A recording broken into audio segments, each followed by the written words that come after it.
Owner 400 Pro dan juga Owner 400 ni boleh buatkan gambar korang jadi video bergerak-gerak. Ini bukan sihir tapi Shikin. Jom aku kongsikan. So macam korang boleh nampak masa briefing Owner 400 Pro ni, aku ada test pakai pakaian angkasawan, dia tu posing dekat backdrop ataupun blackdrop ni lah kan. Lepas tu aku ambil gambar pakai Owner 400 Pro. So macam mana nak tukarkan gambar ni menjadi dia lebih sihir sikit macam tu, mudah aja. So mula-mula korang pilih gambar, contohnya gambar yang inilah. Lepas tu kita ambil AI edit tu, and then first thing first, korang ambil AI eraser, korang hilangkan kursi bawah ni dulu.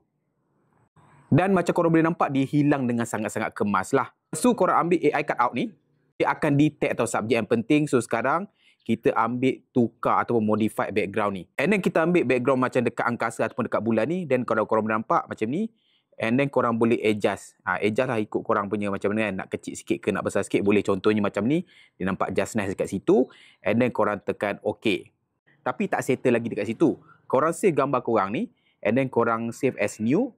And then dekat dalam album korang pergi dekat bahagian create dekat bawah ni. Korang nampak image to video ni. Dia boleh tukar gambar jadi video. Korang ambil gambar tadi tu. Tekan OK. And then dekat sini korang start generation.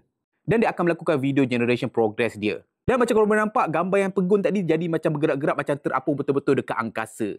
Ada juga berpakaian macam Harry Potter, ambil gambar, ubah background dan lakukan image to video. Dan dia jadi gambar bergerak yang sangat-sangat unik guys. So macam mana? Shikin ke sihir? Kalau korang pro ke tak pro? Cuba komen dekat bawah. Ciao bete.